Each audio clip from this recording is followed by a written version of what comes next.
Welcome and thank you for joining us today.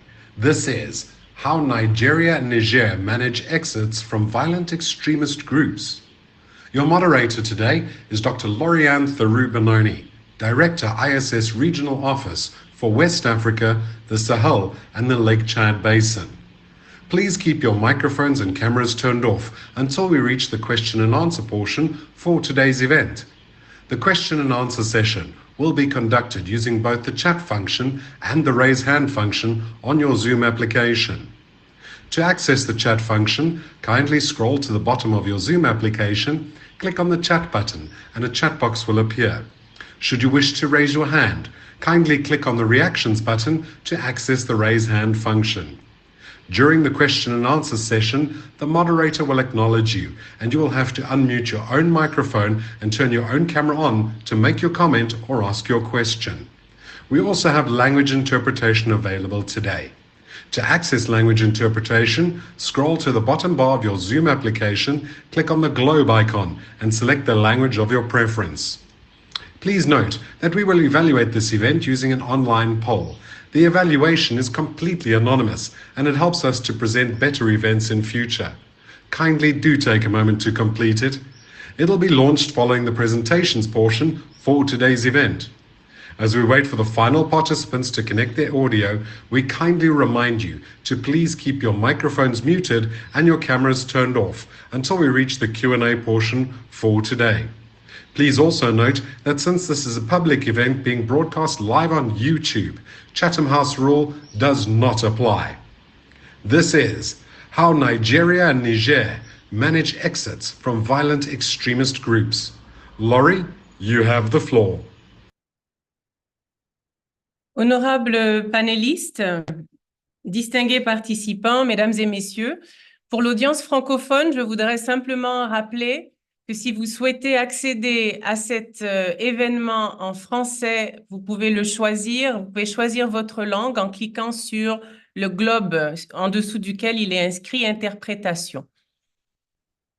Honorable panelists, distinguished participants, ladies and gentlemen, dear colleagues, good afternoon. It is my pleasure to welcome you to this webinar titled Managing Exit from Violent Extremism, Lessons from the Lake Chad Basin, with a specific sub-theme on how Nigeria and Niger manage exit from violent extremism. Allow me to begin by thanking our panelists for making time to join us today and share their insights on this important topic. Many thanks to our participants also for your presence and readiness to contribute to this discussion. I also want to thank UNDPO for its keen interest in this issue and for partnering with the ISS to organize this webinar.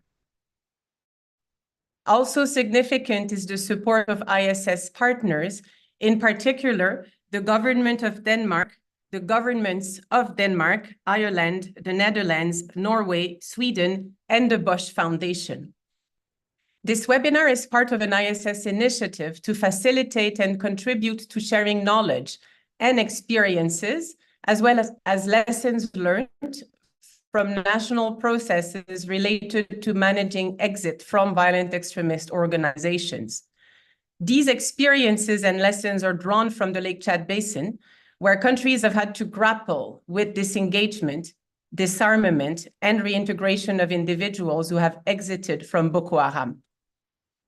They may be useful to the Sahel and littoral West African countries as they contemplate the possibility of undertaking their own situations to preventing and countering violent extremism. This webinar offers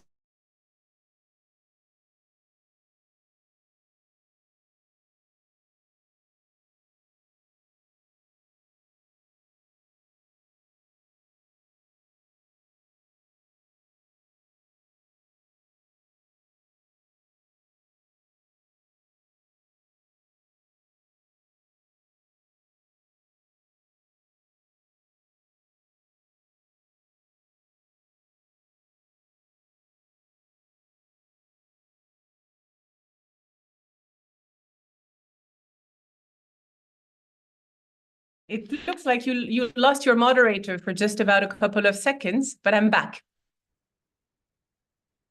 Can you all hear me well? Yes, please. Excellent. Thank you very much, and apologies for this glitch. I was saying that the idea was to explore with specific attention to highlight best practices that could obviously inspire other countries, whether they're littoral or Sahelian neighbors, to those who will be taking the floor, and perhaps even beyond the regional West African context. And so with that said, and while my connection is still stable, I would like to thank you all once again for joining. And I look forward to the insights that will be shared by our panelists and the subsequent discussions. I would like now to turn to the second person who will make opening remarks. Is Thomas connected? Thomas is the head of the DDR section of the UN Department for Peace Operation. Thomas, if you are with us, over to you. Thank you, Lauriane. Yes, I'm with you, and I'm delighted actually to offer opening remarks for this very important event and for this discussion today. First of all, Lauriane and colleagues from the Institute for Security Studies, let me take this opportunity and thank you for co-hosting this event and for promoting an in-depth analysis of conflict dynamics, particularly in the context of Lake Chad Basin. Let me highlight that in the recent years, we have seen national authorities and the international community facing increasing challenges associated with the proliferation of non-state armed groups, political instability. We have seen more and more a new trend, the regionalization of violence and the conflict, and also the surge of violence, and particularly also extreme violence in this context. Considering these aspects, I would like to comment certainly Lake Chad Basin countries and the Commission there for promoting more and more the consolidation of legal, institutional, and policy frameworks, which at the same time enable and promote the disengagement, rehabilitation, and reintegration of former members of non-state armed groups, including women and children. And I will come back to that at the end in a couple of minutes. For us, what is important is that the coordination, which needs to happen at different levels, obviously at the national level, at the regional and global level, is key for achieving the objectives of interventions.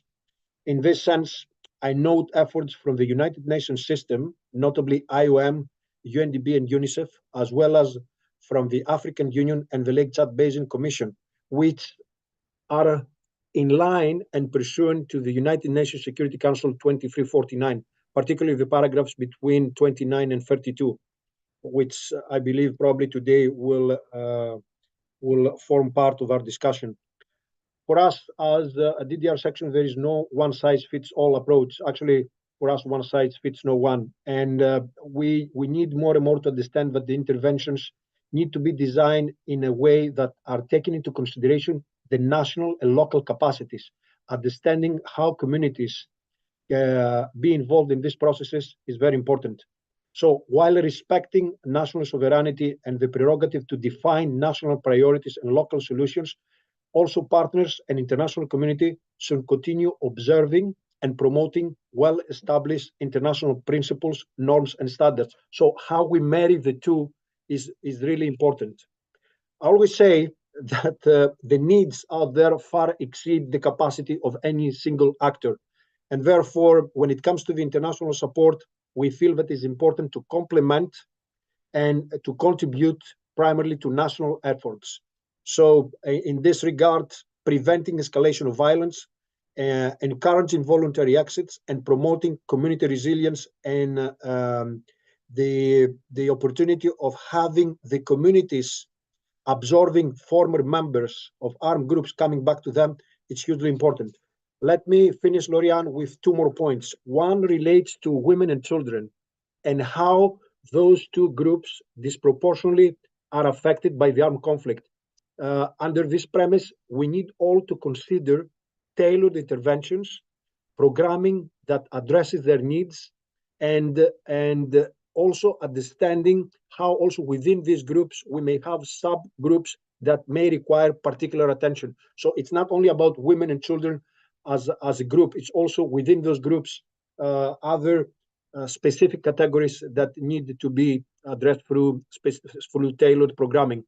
So lastly, I would like to reiterate our support towards advancing integrated DDR processes through innovative DDRR programs, which enable voluntary disengagement, even in the absence of the peace agreement. Obviously, this is a context where no peace agreement is reached, probably will never be reached.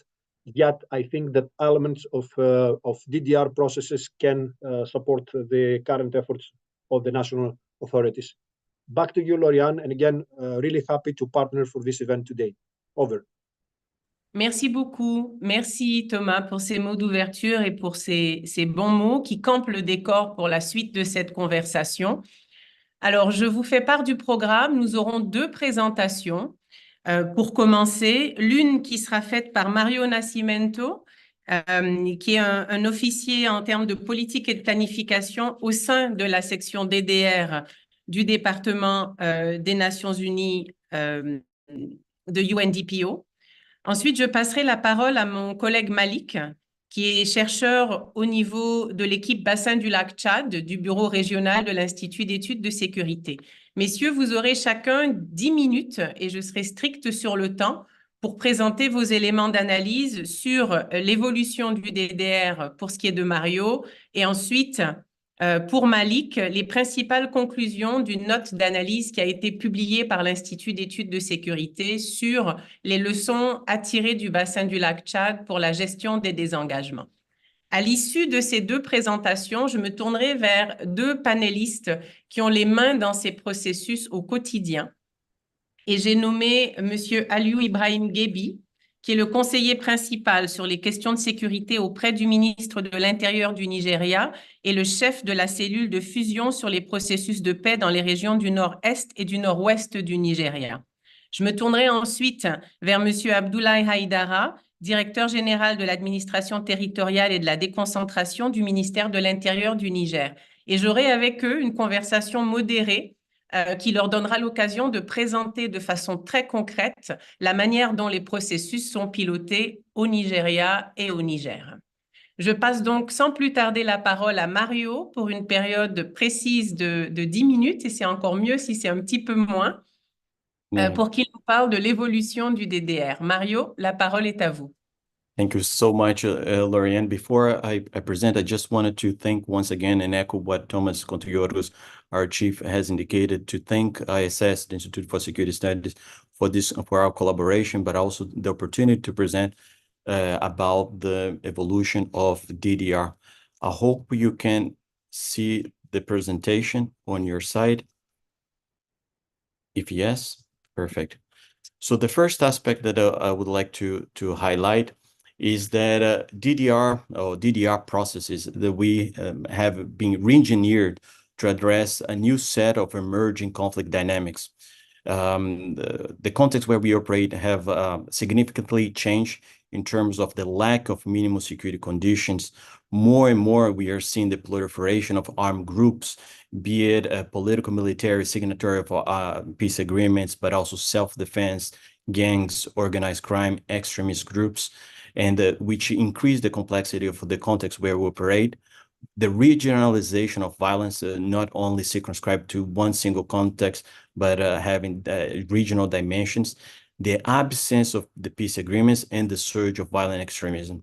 And as you can see, throughout the process of 30 years or so, DDR has evolved constantly and re-engineered from the first generation, where it was mainly focused on dismantling the military structures, towards the second generation DDR, where there was a focus on engaging the communities of return, engaging the communities that were affected, and considering that no one can be reintegrated or effectively reintegrated in isolation.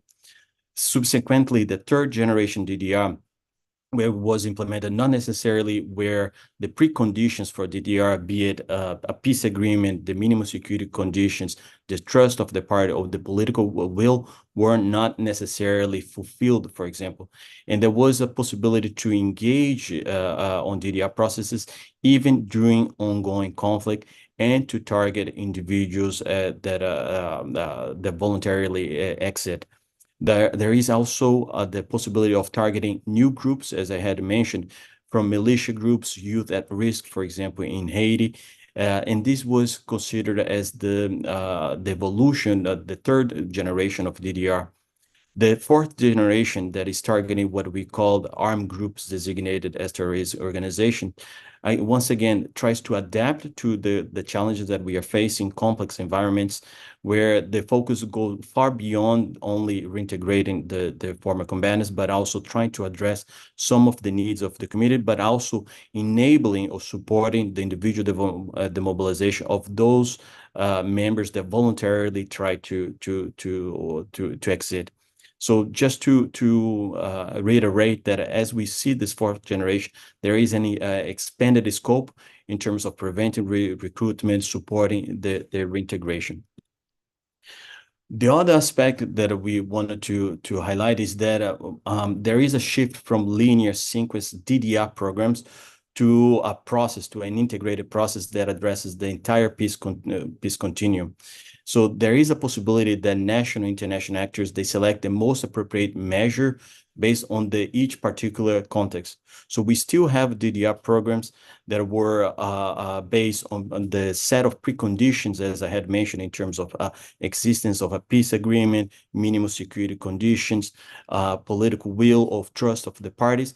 But more and more, we also have developed innovative approaches or DDR-related tools that allows us to implement a wide set of interventions, such as community violence reductions, weapons and ammunition management, support to mediation, so we can include feasible, implementable provisions, but also support to transitional security arrangements and support to individuals that have been leaving groups designated as terrorist organizations. The other aspect is the possibility to provide reintegration support, even in absence of a peace agreement or in absence of preconditions as part of a broad DDR process. So once again, the objective is to understand DDR not as a linear DDR program, but rather as a complex process where the national and international actors can select the best approaches. So in terms of the international guidance, many of the lessons learned that we have, or the best practices, have allowed us to develop the integrated DDR standards. And the Department of Peace Operations with the UNDP, we co-chair what we call the Interagency Working Group, which is the coordination mechanism that allows the development of system-wide guidance. But I would like to emphasize that the idea is that the integrated DDR standards does not constitute a rigid set of interventions, but rather offer a set of good practices, lessons learned that can be useful both for UN entities, regional organizations, but also to the national authorities. The particularity of the integrated DDR standards is that it's adopted by consensus among the 27 entities, and it serves as a guidance for the system to collaborate with the national authorities. Another aspect that I would like to emphasize is that there is no one size fits all when we consider the implementation of DDR processes. There are a wide set of variables that will determine or that will influence the political, institutional, and the strategic framework that will allow the implementation of DDR processes. So, for example, the conflict dynamics and the type of non-state armed groups certainly will have a direct or indirect influence on how DDR processes are designed in any given context. Certainly, the national and state and local capacities will also determine to what extent some activities or interventions can or cannot be implemented. Another key aspect is the international presence or even the type of operational programmatic support from the international community that can reinforce, can enable, can support some of the activities advanced by the national authorities. Certainly, the availability of resources of funding has a significant impact on how DDR processes or the multiple interventions are implemented. And as we had mentioned, for example, and just to echo what Thomas had mentioned, the regional dimensions of DDR. In the case of the Lake Chad Basin, there is certainly a linkage with the Security Council Resolution 2349, specific to Boko Haram, but most importantly, the regional stabilization strategy that was adopted by the African Union and the Lake Chad Basin Commission. Other aspects that also must be taken into account is previous DDR processes and any perceptions that are associated with past efforts. And we see that oftentimes even the way activities are labeled can be have different perspectives in any given context. The two aspects that I just wanted, final aspects that I wanted to emphasize is the need for a clear domestic legal framework that can be based on a peace agreement, or an executive decree, or on a legislative act adopted by the Congress. Also, certainly policy instruments, national strategy, development plans. These are a wide set of official decisions, I would say, that certainly define how a DDR process in any given context or region are implemented. And lastly, certainly the international mandates, especially decisions of the United Nations Security Council, can determine expectations vis-a-vis any specific context. In terms of the interlinkages between DDR and other processes, more and more, especially considering the call for support from the Lake Chad Basin countries in terms of the implementation of transitional justice frameworks, it's important to consider that DDR alone is not the silver bullet, but rather there are connections with multiple processes, for example, judicial processes, security sector reform, peace building, development, interventions, alternative mechanisms. And there is an expectation that progress in DDR processes come along with other interventions. Oftentimes there are misperceptions in terms of a DDR, be it, for example, DDR does not constitute an accountability mechanism.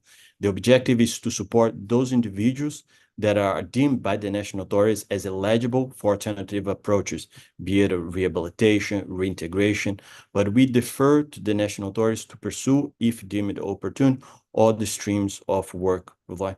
And another aspect that is important to emphasize, especially as we consider the evolution of DDR, is to dismantle the myth that DDR is perceived as a blank amnesty. Once again, we consider as DDR as part of an integral part of transitional justice framework, where for those individuals that are considered eligible, be it because they voluntarily exit, could benefit from certain aspects as determined by the national authorities.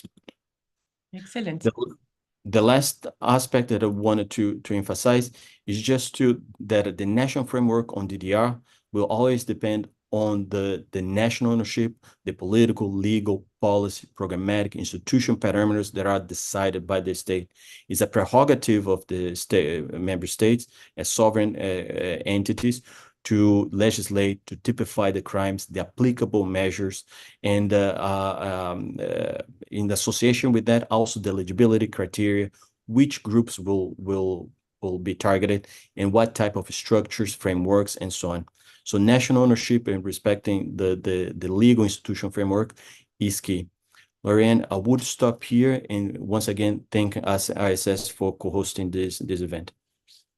Thank you very much, Mario, and including for sticking to time. I think this was incredibly important background and a good way to also help us situate this conversation within global existing policy framework. And I think you highlighted two key points that will also echo Malik's presentation. And so I'm turning over to you, Malik, in terms of some of the lessons that the ISS Lake Chad Basin team has been able to document in the context of the work conducted in the Lake Chad Basin. And what has been mentioned is lessons in relation to gender, but also the regional dimension of the issue. So let me turn over to Malik Samuel. I see the screen is being shared. So over to you, Malik, for the presentation. Okay. Thank you so much, Laurie, for the introduction, and thanks also for Mario's presentation. And we also appreciate everyone who has taken time to join this event. So I'll spend the next few minutes highlighting some very important lessons from the Lake Chad Basin in the context of managing exit from violent extremist group, especially Boko Haram. And so based on the policy briefs, we have 5 key lessons that deserve attention. However, it's helpful to mention that although the period following Shekau's death intensified the focus on disengagement trends, the lessons in focus can be understood in light of the longer duration of disengagement in the region dating as far back as 2015 and 2016 in the case of Nigeria and the other Lake Chad Basin countries. So some of the so the first lesson relates to what we refer as incentivizing disengagement, to providing the appropriate incentives to trigger exit. So understanding the engagement and disengagement logic and the individual trajectories of former members of violent extremist groups are really important and key in crafting these incentives messages, to trigger exit. This enables tailored and relevant policy measures to be implemented instead of a one-size-fits-all approach. And so while we talk about understanding the engagement and disengagement trajectories of Boko Haram and members, so we look at some of the reasons that prompt them to join, and these reasons include 1, protection for themselves and also for their loved ones, and then also the attraction of economic prosperity. And then you also have the conviction of joining jihad, the fact that they are fighting a holy war. And then you also have the family and peer influence. And then lastly, very, very important is the forceful recruitment in the forms of abduction and the threat of execution. And so then we move to the reasons why they leave. 1, you have unfulfilled economic aspiration, and then you also have disillusionment. And then another key factor is the inter and intra-group dynamics, especially the clashes recently, as far as 2021, the death of Abubakar Shekau was a big factor in triggering an exit. And then lastly, the military operations, that make it very difficult for these guys to continue their operation. So government in the Lake Chad Basin countries have incentivized disengagement from Boko Haram by promising safety, non-imprisonment, rehabilitation, and reintegration. So these incentives are conveyed through radio broadcasts and leaflets dropped from the sky, especially in the case of Nigeria. But then in Chad, Niger, and Cameroon, community-based radio stations broadcasting in local languages have also been widely used to spread these messages. This is also in addition to parents and guardians contacting their wards and their children within the group, to relay government messages and the promises. And this has been successful, in convincing Boko Haram members in all the 4 countries, to disengage. So the second lesson that from the policy brief had to do with national and regional coordination. Here, the premise is that the nature of the threat or the crisis countries deal with has a transnational character. Linked to this is the fact that former members or associates of Boko Haram factions belonging to one country, have been found or arrested in other countries before being repatriated. So this is important in how this exit is managed in terms of the regional coordination. So each country has also set up structures to manage disengagement flows. However, while the national context is important, there's also the need for initiatives that can advance regional coordination. The LCB experience points to the need to follow a simultaneous national and regional approach to DDR right from the beginning, through regional organizations that can foster experience sharing and coordination, such as ECOWAS, the Litako Goma States Integrated Development Authority, and the Accra Initiative. The reason for this is that it would allow foundations to be laid for a regional strategy right from the beginning, considering bridges of collaboration and experience sharing about national initiatives. Such an approach would also permit, more effective coordination of initiatives by international partners and in alignment with national and regional priorities. So the third lesson is gender, mainstreaming. And here, taking into account the particular needs of women is a key component of effective DDR programming. Furthermore, understanding women's experiences and the diverse roles they play within violent extremist groups is crucial in crafting relevant policies that directly address the needs of women. We look at two categories. One, women and girls seen as victims, in the sense that a lot of them are abducted, then forced into marriages to fighters, used as sexual slaves and also as domestic slaves. But then, very importantly, is women as perpetrators, because as in the context of the Lake Chad Basin, women have served as recruiters, volunteering for suicide attacks, combat training, detonating explosives, and serving as also enablers, of their husbands. The failure to consider the diverse roles of women in these groups has led to a tendency to consider women largely as victims in the Lake Chad Basin. And what this means is that DDR programs focus largely on the rehabilitation and reintegration of women, with little or no attention paid to the de-radicalization aspect. As a result, unmet DDR expectations have sometimes resulted in recidivism among women. And we've seen cases where some of these women have returned to the groups. So it is important to note that successful reintegration of women also requires screening processes that are designed to identify their different roles.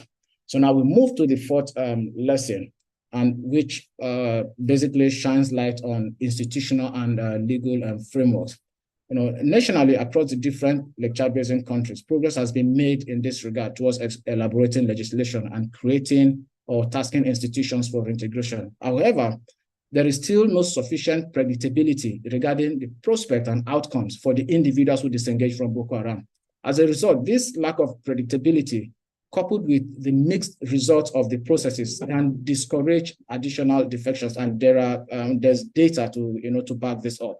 The development of a clear screening, prosecution, or rehabilitation approach based on the requirements of international law and local realities is essential for sorting or screening individuals according to their background within armed groups, and also in order to treat them accordingly. Affected West African countries that have yet to reach the DDR stage should start familiarizing themselves with international requirements and regional lessons about how different countries have adapted their legal frameworks. For instance, the UN Security Council resolution, which Mario mentioned, that's the resolution 2349 of 2017, on the Boko Haram crisis. This resolution urges member states of the LCBC to encourage defection from the ranks of Boko Haram factions and to develop transparent and inclusive disarmament, demobilization, rehabilitation, and reintegration initiatives for those leaving the factions. And this should be based on the relevant international provisions. So we go lastly to the final lesson, and this crucially focuses on community engagement. Here, the argument is simple, and it is that communities ought to be involved in decisions related to DDR if they are expected to receive these ex-associates of violent extremist groups. Over the years, some communities in the LCB, particularly in Nigeria, have opposed the rehabilitation and reintegration of ex-associates, particularly when one considers the lack of consultations with communities. There needs to be a system that matches the empowerment that ex-associates receive during DDR program with the benefits that communities receive or should receive, because these communities have also been victimized. So community sensitization on the reasons why some people join or disengage from violent extremist groups is also important, as it can help to prevent blanket stigmatization that we sometimes or most times see within the region, especially in cases where people were forced to join the groups or they joined to seek protection for themselves and their loved ones. Finally, elaborating and implementing transitional justice mechanisms, especially as Mario has elaborated, for the benefit of affected communities is very, very important and cannot be overemphasized. So I'd like to stop here and hand the floor back to Laurie. And thank you very much. Thank you very much, Malik, for summing up the lessons of work that was conducted by the ISS between 2019 and 2021, and which led to the publication of a West Africa report, which my colleague Ella will post into the chat box. And Ella will also post the policy brief from which the lessons presented by Malik have been extracted to be presented to you. Je souhaiterais maintenant passer à la deuxième portion de cet événement de cet après-midi, qui sera une conversation modérée, au cours de laquelle nous aurons le privilège d'écouter des acteurs clés des processus de désengagement qui ont été mis en œuvre au Nigeria et au Niger. Et je voudrais profiter pour corriger le titre que j'ai donné pour M. Haïdara, qui est, en plus de ce que j'ai dit, le coordonnateur national des programmes de stabilisation et de prise en charge de la reddition des ex-combattants des groupes armés non étatiques au Niger. Alors, une précision sur le titre qui m'avait échappé tout à l'heure en introduction.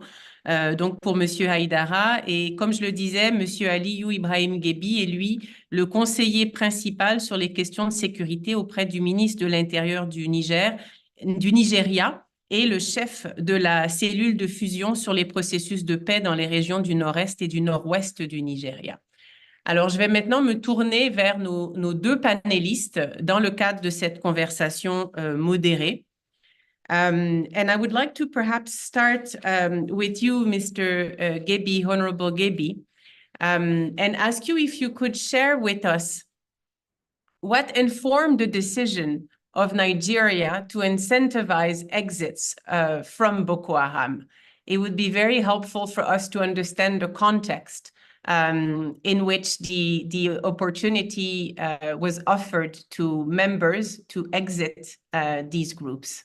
Over to you, and let me thank you once more for making time to join us. Thank you very much, Laurie, and thank you, everyone. Can you hear me?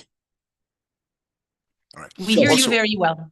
Also, a slight correction on my own title. Also, I wasn't going to talk, but I'm no longer the advisor to the Minister of Interior. Effective 1 December, I'm an advisor to the Chief of Defense Staff on non-kinetic operations, but I still maintain the coordinatorship of the fusion cell. Back to your question. Again, thank you for the opportunity to share and to meet former colleagues and new colleagues. I was a child of necessity, again, because of the peculiarity of the threat and the nature of the adversary. It became clear right from the onset that there needed to be some sort of a bridge, a golden bridge, if you would like, that should always be maintained and should never be allowed to degrade. And if you look at the context again of how the Yusufia movement started, the nature of the composition, when it morphed into Boko Haram, the armed struggle, etc., you can see that the peculiarity of the composition points to the fact that it's almost 95% one single tribe. Kanuri face, for example. So it became expedient using that golden bridge, the possibility that people would call people back into society, into the Nigerian fold, existed right from the beginning. Number two, these people did not fall from the sky. These people had organic roots, connections horizontally and vertically, and they did not uproot themselves 100%. Some children went in and left their mothers, some fathers went in and left their families, and in other cases, entire families went into the bush. So we knew and we realized right from the onset that there would be a day when people would come out and we needed to prepare. So it was informed from the perspective of necessity. Again, if you look at the context of our civil war, how we fought it, and how at the end of the day, when we had the peace, it was pronounced no victor, no vanquished. So Nigeria has a history of resolving these issues as far as it is internally contextualized. And we always are hopeful people looking towards the future that one day it is likely that these people will come back. Then lastly, again, this is an adversary, no matter how brutal the adversary was, this is an adversary that had a human face. This is an adversary that had some legitimate, I would say, grievances in the beginning, which were not addressed, and they blossomed into whatever they did. But at the crux of the problem in its entirety is the quest for social justice, the quest for inclusivity, the quest for rights, the quest for political participation, and the quest for the right to self-determine. So ours, it was a no-brainer. Those doors and those bridges had to remain open and had to be stable right from the onset. Thank you. This is very interesting, Honorable, and I think what you are highlighting here can echo a lot of other context in the region. The fact that these haven't fallen from the sky, that they are citizens of specific countries, and that there's a need to reach out. Allow me to turn over to Mr. Aïdara. Je voudrais maintenant me tourner vers vous, Monsieur Aïdara, et vous poser la même question pour le contexte du Niger. Est-ce que vous pourriez partager avec nous ce qui a motivé la décision du gouvernement du Niger de commencer à encourager les sorties des éléments qui étaient affiliés ou engagés dans Boko Haram?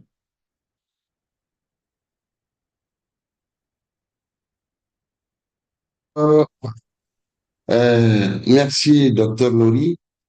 Je ne vais pas rentrer dans une genèse assez longue pour expliquer les motivations du gouvernement du Niger pour lancer l'appel à quitter les rangs de Boko Haram.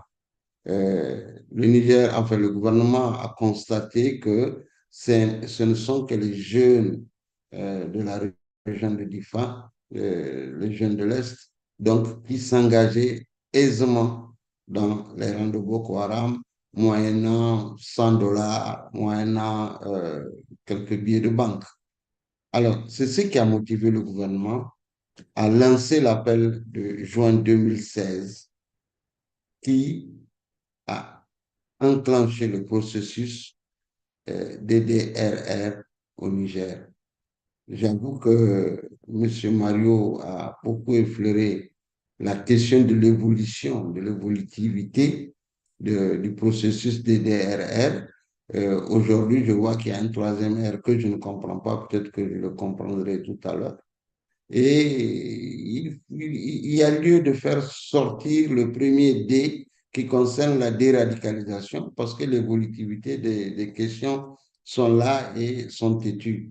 Et nous avons constaté que ce n'était pas une question de radicalité ou de radicalisation, mais plutôt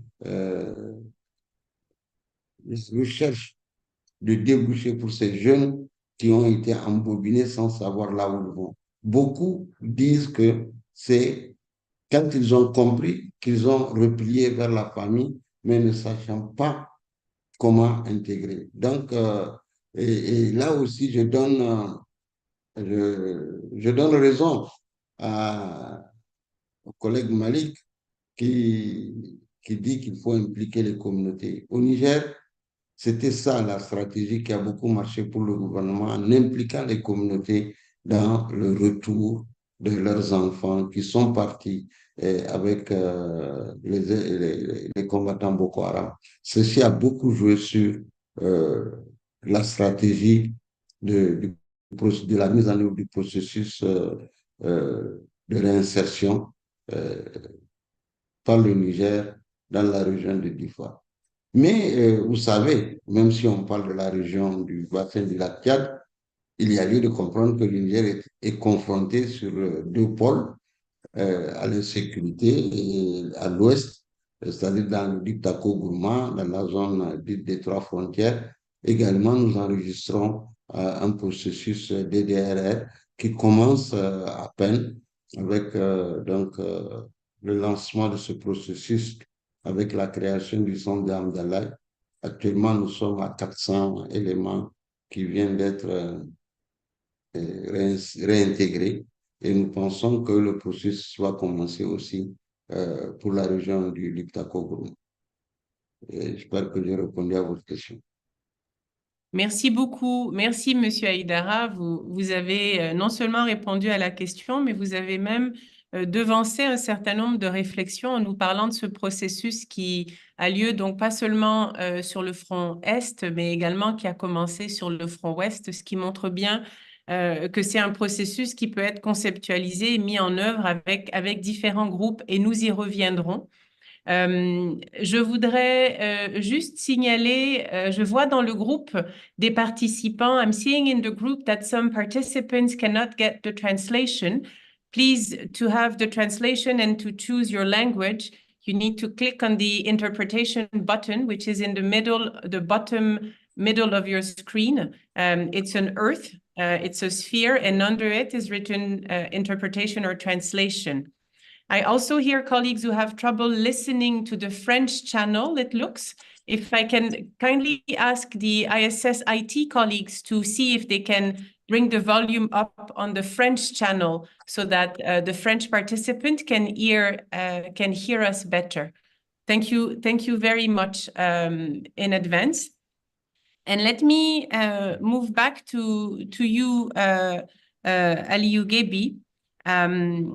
And I think for those of us and for those who are following us who don't know the details of these processes, it would be very useful to get perhaps an overview of what such a process can look like.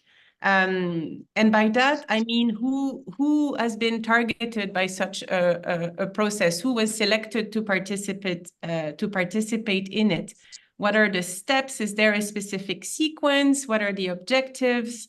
I think it would be extremely useful to understand who the key actors are and who plays what role throughout those processes. So let me start with you for an overview of the processes in Nigeria. Okay. Thank you very much. It's a very loaded question. And it is a multi-tiered simultaneous processes all linked together. If, for example, you take Operation Safe Corridor, which is the premier DDR program at the center in the federal government. Operation Safe Corridor, again, was a child of necessity, in our anticipation of the day after. What do we do? How do we begin to bring people out? And if they do come out, how do we begin to recondition them to put them back into society? And Operation Safe Corridor does not just de-radicalize. De-radicalization within the beautiful DDR spectrum is basically us saying what you were doing was wrong, the wrong Islam, this is the right Islam. There's also another component of deprogramming because these guys actually belong to a religious cult. So if you de-radicalize without deprogramming, chances are later in the future, they will fall victim again to some central figure, or whether positive or negative. Operation Safe Corridor was conceptualized and operationalized during the last administration of General Muhammadu Buhari as a child of necessity. One of the premier targeted layers was Operation Sulhu, which is a Sulhu program. Everybody knows Sulhu in Arabic and in contextual Hausa means peacemaking. Sulhu started as a very covert program, of course, by the intelligence community, targeting specific layer of the group. So Sulhu offers, you are not defecting, you are not surrendering, but you are willingly coming out because you want to make peace. So that resonated with a particular layer of the group because there's also Islamic argument, local argument. I have not been subjugated.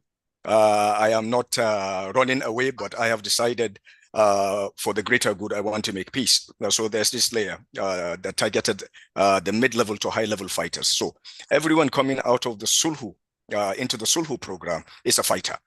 There's absolutely no civilian or conscripted or et cetera, et cetera. Sulhu targeted and still targets fighters. So depleting the fighting forces of the adversary. That's one track. The other track is there are other organic DDR programs in societies, and when they come out, depending on what evaluation is done, ultimately, if they are adjudged to be eligible for Operation Safe Corridor, they are then sent to the Operation Safe Corridor after proper profiling, etc. Now, in Safe Corridor, also on the Sulhu program, it is not an amnesty program and it is not a clemency program. This is a program that has presidential mandate. The agreement was written by the Attorney General of the Federation with help from the EU partners. So every Sulhu agreement, every Sulhu document can be unique. It is specific to a group that comes out, but there are conditions therein. What precipitates the exits is a series of back-channel conversations that builds confidence between this side and the other side by facilitators and interlocutors that have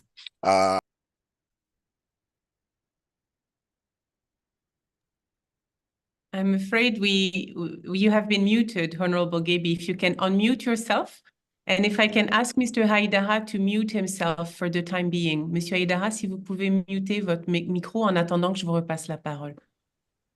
Over to you, Honorable. Okay, can I continue? I don't know at what point you lost me, but so I was talking about the Sulhu program and the Sulhu process, which targets specific layers within the adversaries group, fighters. So in the Sulhu process, everyone that comes out is a fighter. There is no chance of a farmer, etc., coming out, and then they are eligible after a certain set of criteria are confirmed to go into Safe Corridor.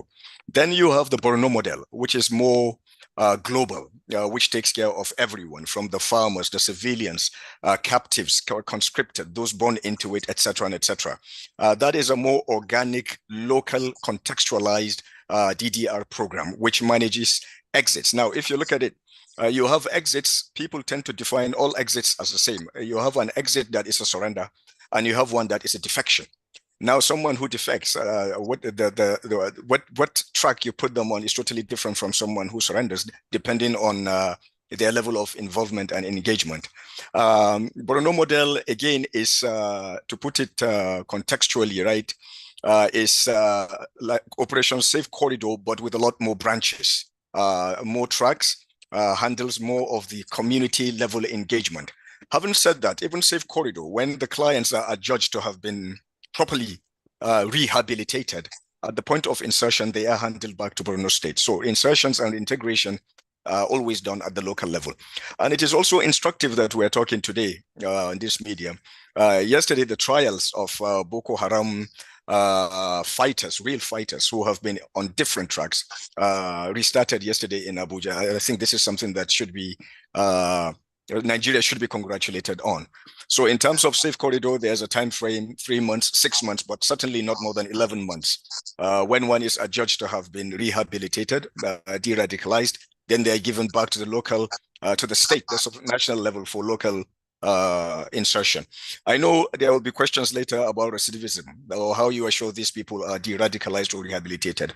But in conclusion, also, I must mention, even if a Boko Haram fighter, for example, is convicted and sent to prison under the Safe Corridor Protocol and the Correctional Services Act of 2022, that person, after finishing serving a term, whatever the term is in the prison system, will still have to come through Operation Safe Corridor for them to be re-injected back into society.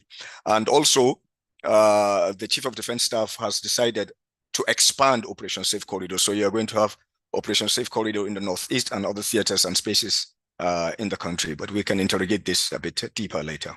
Thank you. C'est moi qui vous remercie, Honorable Gaby, pour cette présentation détaillée mais succincte, qui montre à quel point, en réalité, il est important pour les États qui souhaiteraient mettre en œuvre des processus de ce type d'être prêts.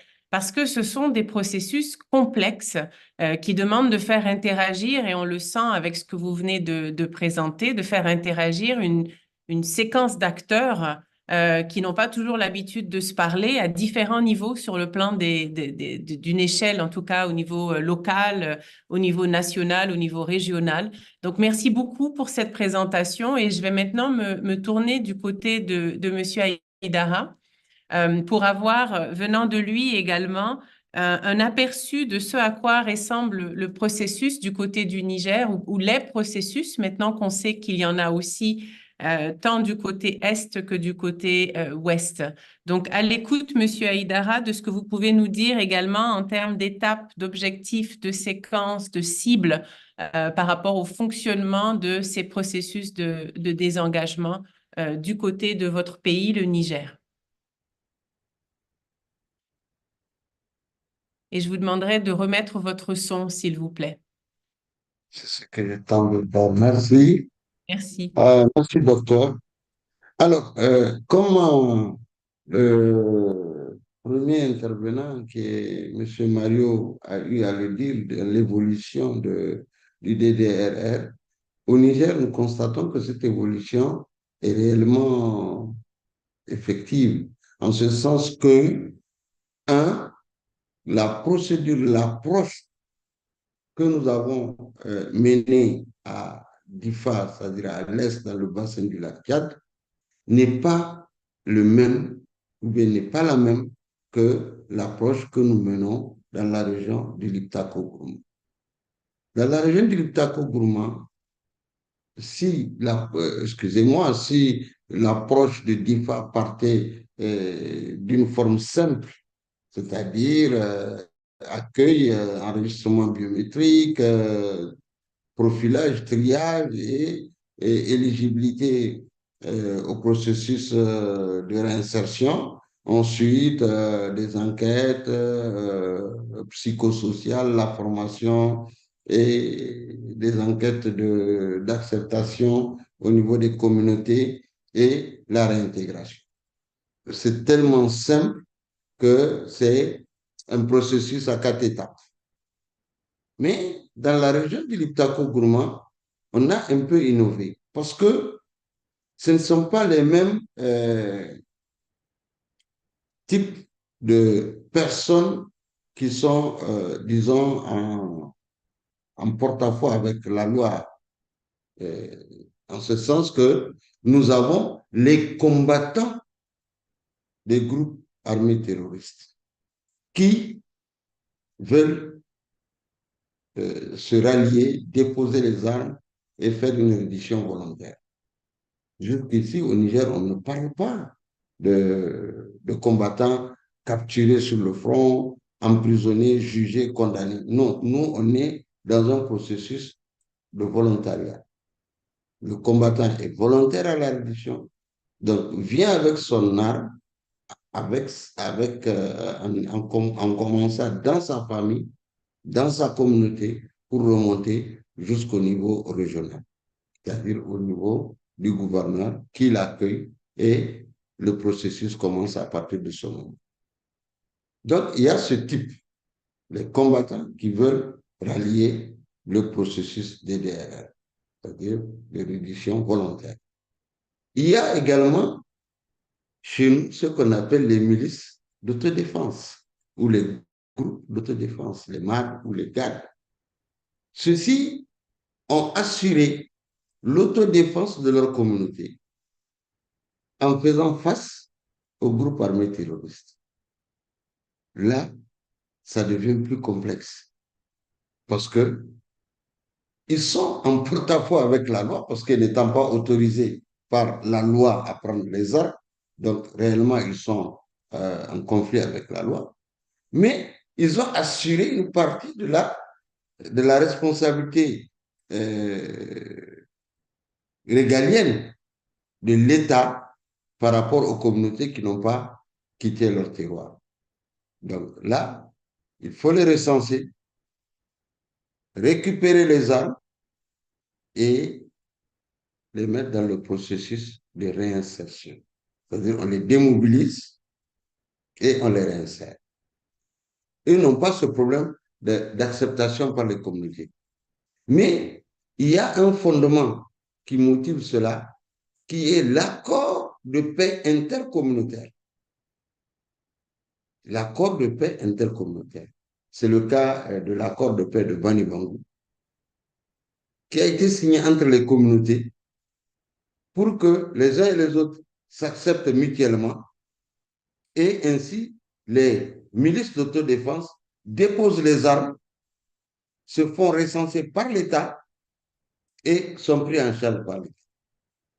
Et à travers ça, nous avons pris en charge 400 éléments des milices d'autodéfense, 200 éléments des groupes armés terroristes, rien que dans la région de Philadelphie, ce qui nous fait déjà en moins d'un an 600. Mais aujourd'hui, force est de constater que nous avons peu de groupes armés terroristes. Parce que, au Niger en tout cas, avec la prise de Kidal, de Menaka et des autres régions qui sont riveraines du Niger, nous n'avons plus la pression des groupes armés terroristes de cette zone et nous n'avons pas également le retour des volontaires des groupes armés du côté sud, c'est-à-dire dans la région, dans la zone de Théroux, en allant vers la frontière avec le Burkina Faso. Aujourd'hui, cette opération s'est arrêtée court au niveau des trois frontières. C'est vraiment sur les milices d'autodéfense qu'on a recentré notre action et sur lesquelles nous sommes en train donc de réinsérer et d'intégrer à travers la mise en œuvre de la stratégie de police de proximité, de la sécurité de proximité, ces milices d'autodéfense ou ces groupes d'autodéfense sont recyclés, reformatés pour être des agents de la force publique légalement. Donc là, on est à 400 qui sont formés et on va progresser pour voir combien peuvent être dans les rangs des forces de sécurité intérieure et combien qui vont aller dans d'autres domaines de la vie, bien entendu, parce qu'ils sont au nombre de 3500. Tous les 3500 ne peuvent pas être absorbés dans les forces de sécurité intérieure. Voilà ce que je peux dire. Je ne sais pas si j'ai répondu à votre question ou bien... Tout à fait. Et puis, vous avez même donné un exemple de la façon dont ce processus peut être appliqué à d'autres groupes. Je voudrais me tourner à nouveau vers l'honorable Gebi. Et je reviendrai vers vous, Monsieur Aïdara, ensuite, sur la question des incitatifs. So Honorable, it would be very interesting to know what kind of incentives were proposed. You mentioned the Sulu process and the fact that people voluntarily wanted to make peace. But could you perhaps share with us whether there were any incentives or whether the government created a specific context to encourage people to leave and to come back to making peace? And I think your microphone is muted. Sorry, I forgot. Yes. I was saying the process in itself is the reward. If you have agreed and you have convinced yourself what you are doing is wrong, and you want to come back and make peace and live like a normal, decent citizen of humanity, on itself is a reward. However, within the processes in the safe corridor, they undergo, like I said, the de-radicalization, etc. And then they are taught a skill. They choose what skill they want to be taught. So when they leave at the end of the day, they become productive members of society after being injected back into society. So that you could say is an incentive. But I think the greatest incentive, since these people think they are fighting the cause of Allah, the greatest incentive is realizing you are wrong, making amends, asking God for forgiveness, and someone accepting that forgiveness and allowing you to have a second chance in life. Apart from this, there's absolutely no other incentive. And even within that spectrum, if at any point in time you are found or are judged to have committed any crime against humanity or the Rome Statute, you lose the opportunity. You lose the opportunity to be on the Sulhu track, and then you are transferred onto a totally different track. That's on this side. On the other side, of course, when you talk about the mass defections, where they are not necessarily 100% fighters, of course, you incentivize their coming out. Come out, government will take care of you. These are people that have absolutely nothing, that have lived with nothing. There are cases where people come out and they are given mattresses to sleep on, and they don't know what to do with it because they have never seen any soft material to lie down on.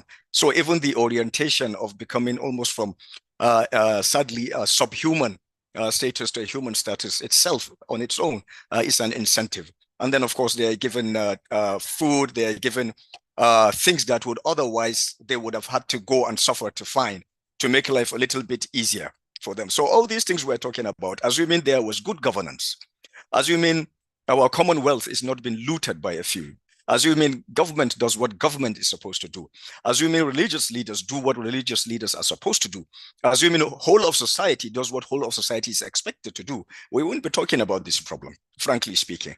But in terms of incentive, the greatest incentive, for example, for a fighter who has refused to come out and his mother is dying and she makes a video and is sent to him.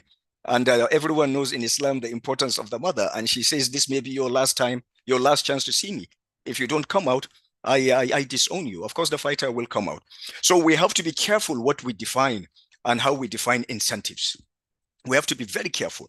We have this tendency as a structured, enlightened society to want to superimpose our own understanding of what incentive is on what their own contextual understanding of incentive should be. Sometimes we have found fighters, we will be talking to them and they will ask, can we send out our children to go to school? It is amazing. This happens. So we need to be very, very careful. These are not very technical matters, but in doing so also, we have to structure incentives so that those who come out because of those specific incentives, their expectations are managed. They don't come out because of A and they end up getting B and feel shortchanged and go back to the bush and become a bigger problem. Then lastly, also within the incentive spectrum, there is zero, as far as we are concerned, strategic communications. It is when there is strategic communications, you are talking to the societies outside of the bush and the societies inside of the bush before different tracks can decide, right, this incentive resonates with me. For example, if you are trying to bring out clerics from the bush, clerics who have a large following, whether wrongfully or rightfully so. He's an imam. So if you expect an imam to come out from the bush, go into safe corridor and learn how to make dresses or how to cut hair or how to wash clothes. It is not compatible with the knowledge base that he has. An imam is an imam. So perhaps a track for the imam would be, right, you come out, part of your own DDR is we will, for example, hypothetically speaking, interface with Saudi, feed into their own clerical DDR component of their own program. And perhaps one of the ways also as an incentive, you are going to the Holy Land for good behavior and coming out, perhaps you might even perform the Umrah, for example. Now that person comes back having performed the Umrah. That is strategic communications diamond for him to say, I exited. Otherwise, he would never have been to Saudi. I was able to go to Saudi, which further bolsters and justifies his position and claim of being an imam, thereby de-radicalizing others before they even become radicalized. I will stop here. Thank you. Thanks very much. And I think in what you're saying, it's clear that there's no blanket solution. Like there's a need to also have targeted solutions depending on the context, depending on the role, and the reflection that you have put forward on the incentives and what is an incentive, I think is a very interesting one. And I would like to pose the very same question. J'aimerais maintenant poser la même question à Monsieur Haïdara sur la question des incitations. Si vous pouviez partager avec nous d'abord s'il y a eu des incitations et si oui, quel type d'incitations ont été mises de l'avant par le gouvernement du Niger, incitations ou incitatifs, j'ai un doute, pour encourager les personnes associées à Boko Haram ou engagées dans Boko Haram à quitter le groupe. Monsieur Haïdara.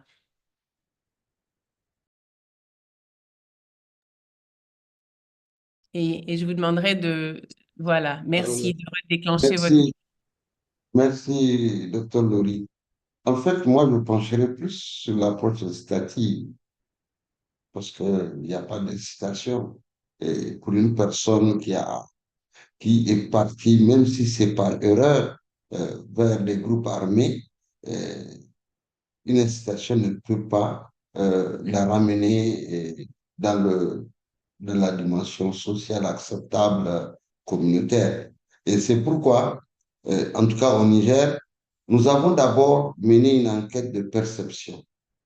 Cette enquête de perception nous a fait ressortir que les jeunes qui vont sont très sous-informés.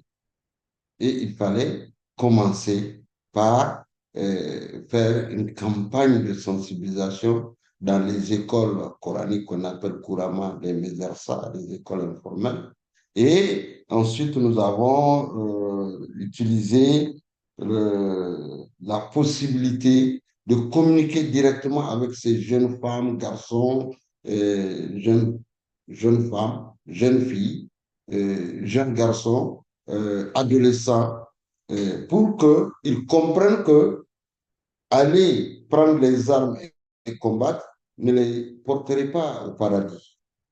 Par des éléments, ces éléments ont bien fait leur campagne de sensibilisation sur toute la frontière avec le Nigeria, ce qui a permis un peu de conscientiser les uns et les autres. Mais les mesures incitatives prises par le gouvernement sont surtout, après l'enquête de perception, voir comment les communautés peuvent pardonner l'erreur quand vraiment les enquêtes prouvent que c'est une erreur ou une fugue que le jeune a utilisée pour se retrouver parmi les éléments de Boko Haram. Donc, l'acceptation des communautés. Et il y a ensuite, nous avons la modification de la loi. Parce que la loi pénale dit que si vous déposez les armes de manière volontaire et que vous contribuez à enrayer une action terroriste, là, vous serez pardonné une amnistie individuelle selon la loi. Mais nous sommes allés plus loin.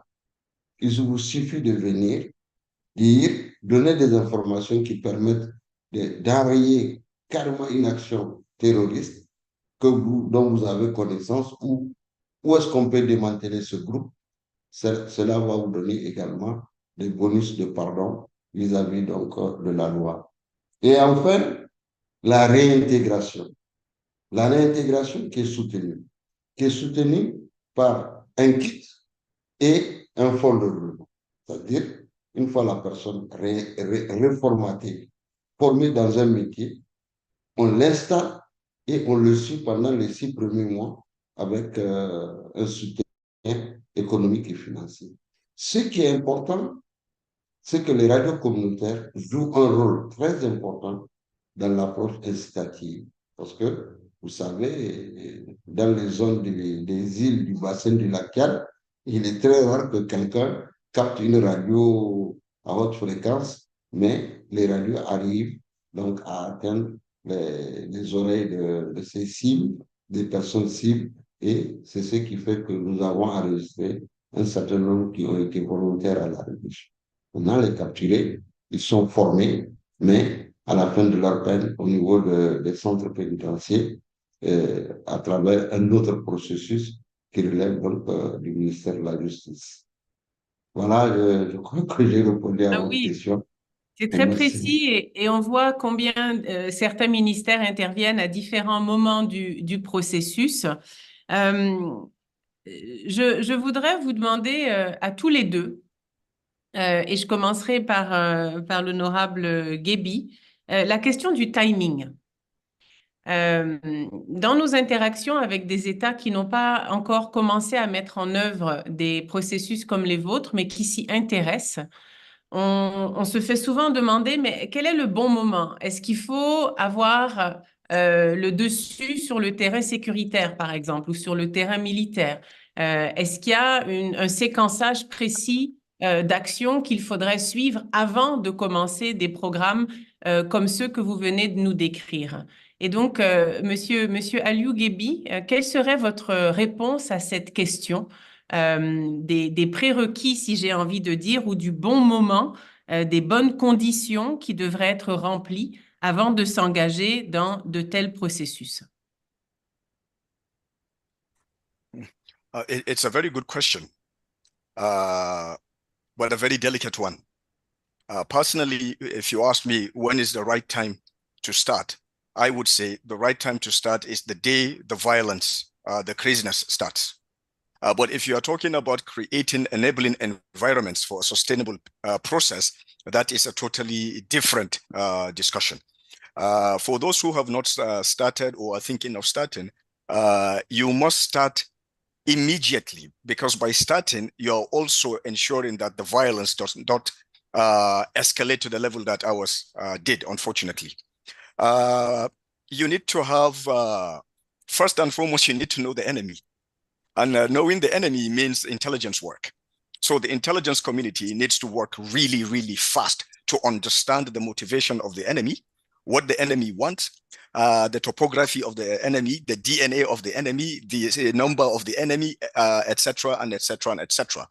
Immediately that is done, then the political leadership can understand the framework that, in terms of these types of solutions, what should be perhaps developed as quickly as possible. For example, if you look at Boko Haram, where we all claim that people were conscripted.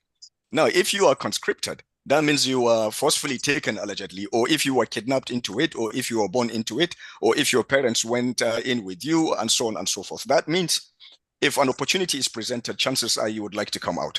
So that answers that question. So the time to begin to prepare for exits, in my opinion, is the day the violence really starts, after knowing who the enemy is or what the motivation of the enemy is. Then secondly, again, we keep talking about what to do after the fact. Everything we're doing is counter. We are not talking about what could we have done to ensure that this did not happen. We talk about children, we talk about women over and over again. During Malik's presentation, women, during the other colleagues, women. And who are women in our society within the context of the Northeast, let me say specifically. Any successful man you see in the Northeast was propped up by a woman. I am who I am by the grace of God, thanks to my mother. But we forget the role of mothers in the family. If you have a strong family, the resilience starts at the family. The early warning system starts at the family. Everything we want to deploy to prevent starts at the family. So if our early warning systems, our horizon scanning capacities all start at the family. So where do we start from? We start from the family. When should we start these organic processes? The moment we understand the enemy, and it is assumed the intelligence communities will understand the enemy, even if they didn't before the explosion, they would understand rather quickly. And this is what happened in our situation. The intelligence community understood the enemy.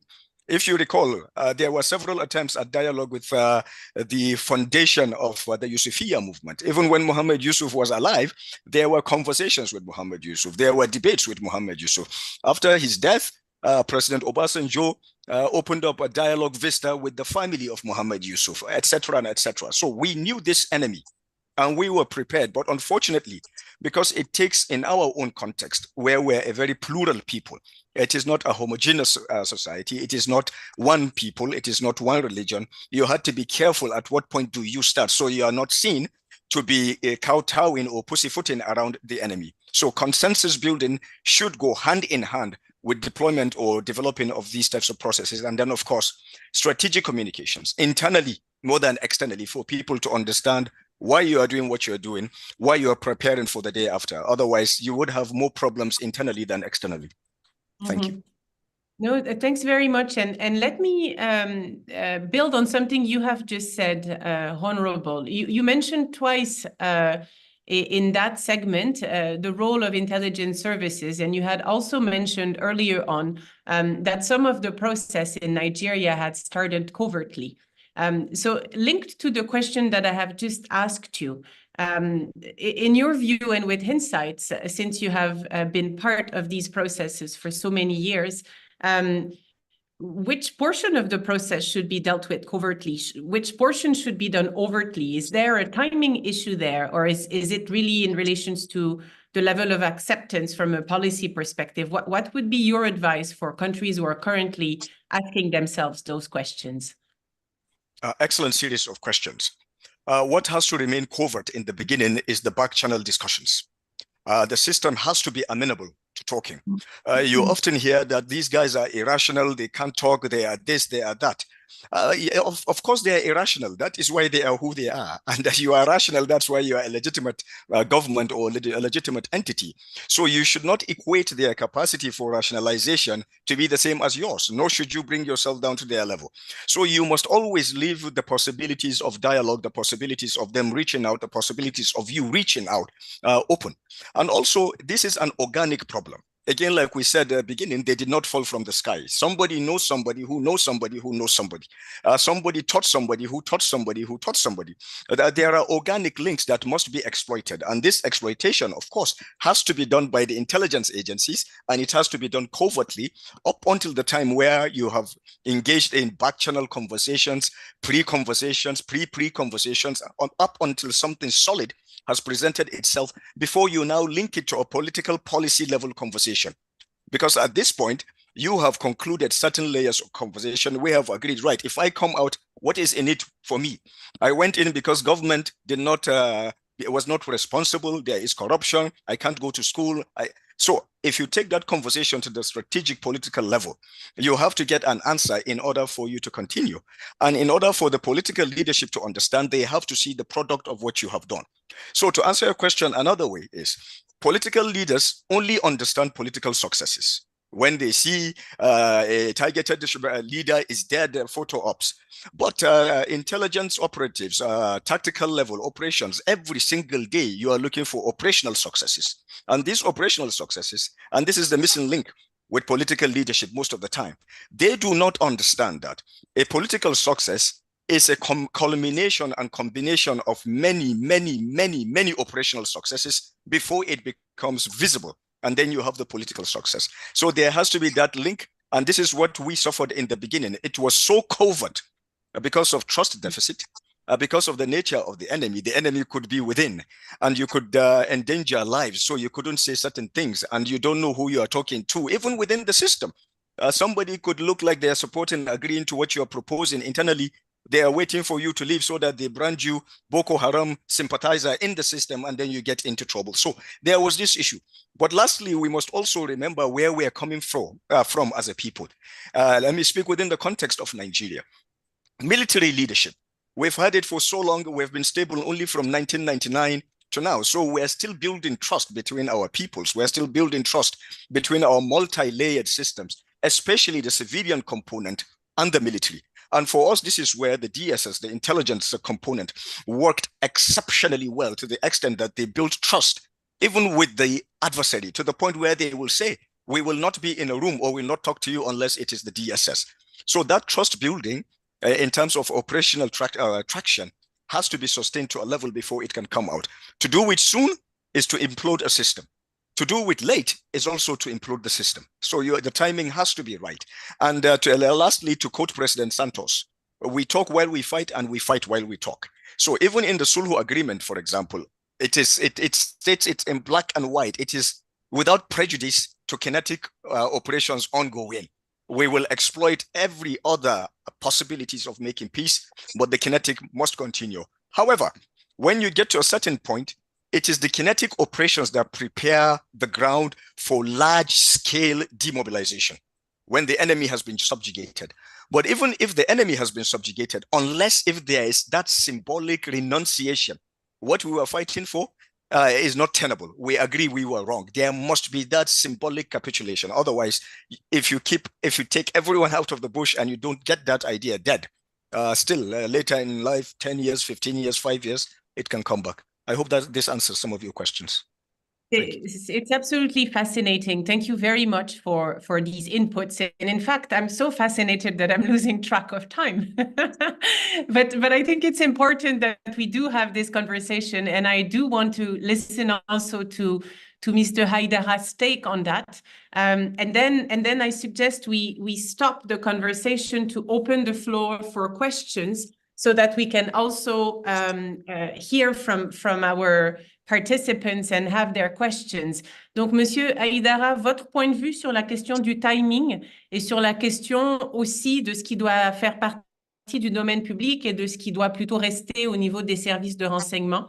Si vous pouvez résumer votre pensée sur ces deux questions qui sont fondamentales et qui peuvent donner des indications intéressantes pour d'autres pays dans la région ou au-delà qui s'intéressent à ces processus et qui voudraient avoir des sources d'inspiration. Donc, je vous cède la parole.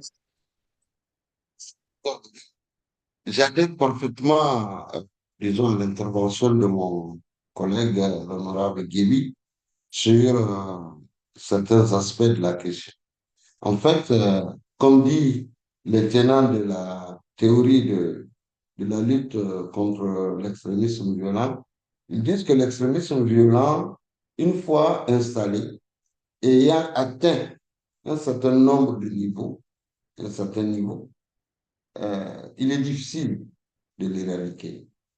C'est pourquoi, s'il faut rentrer dans le processus, il faut rentrer tout de suite et immédiatement. Là, sur ce point, je partage ce point de vue avec l'honorable Guy. Et ensuite, l'administration se fonde sur l'information pour mieux gérer les entités territoriales qui existent. Donc, l'information est un élément prépondérant dans la gestion par anticipation de ces types de crises, de ces types d'extrémisme violent. Au Niger, nous nous sommes fondés sur deux aspects. Et ce n'est pas une mince affaire parce que la secte Boko Haram est connue bien avant les années 2009 au Nigeria. Internationalement, on entend Boko Haram vers les années 2006, 2009, jusqu'au décès de Issouf Mohamedou, qui était le leader de ce groupe, et très pacifiste, lui n'a jamais pris les armes. Mais à partir de 2009, ils ont changé le mode opératoire et ont pris les armes cette fois-ci pour dire qu'ils font la guerre. Et le Niger les a connus seulement en 2014. Les premières attaques, exportation de l'insécurité créée par la secte Boko Haram est venue au Niger à partir de 2014. Et ça, sur 4 villages.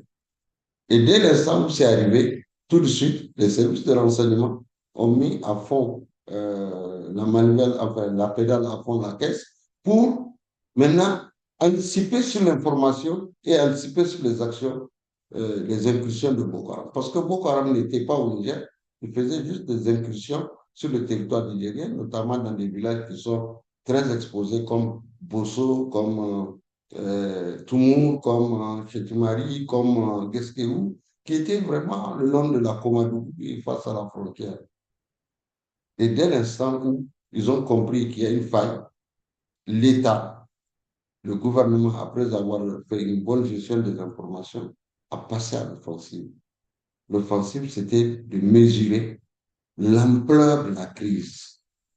Et une fois l'ampleur de la crise a été mesurée, je disais tantôt que nous avons procédé par des enquêtes de perception, des enquêtes d'acceptation des communautés. Et nous avons fini par comprendre que si nous adressons un appel aux jeunes Nigériens qui sont engagés dans Boko Haram, ils vont certainement répondre à cet appel parce que c'est les frustrations qui les ont amenés, c'est le manque de débouchés qui les ont amenés, c'est la pauvreté, en un mot, qui les a amenés vers l'extrémisme violent.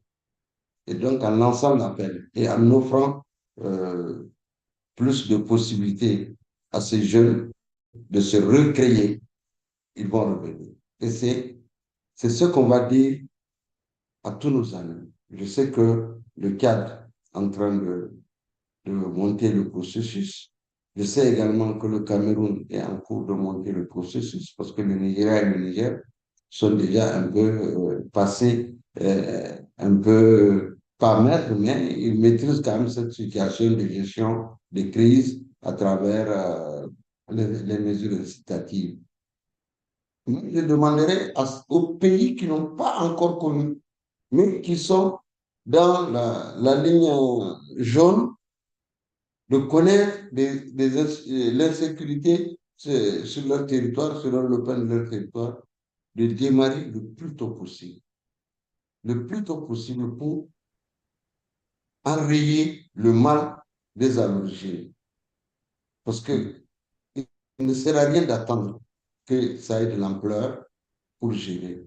Et je pense que c'est de lutter pour recréer les conditions d'un développement interne, inclusif et local qui permettent aux communautés de se sentir concernées par les événements du développement économique et social au niveau de chaque terroir.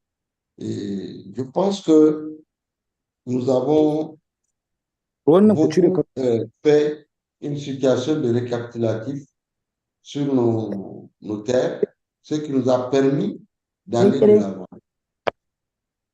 Et c'est pourquoi je dis, je suis d'accord avec l'honorable Gibi sur il faut parler et se battre. Et se battre et parler. Voilà les deux circuits qu'on peut proposer. Merci.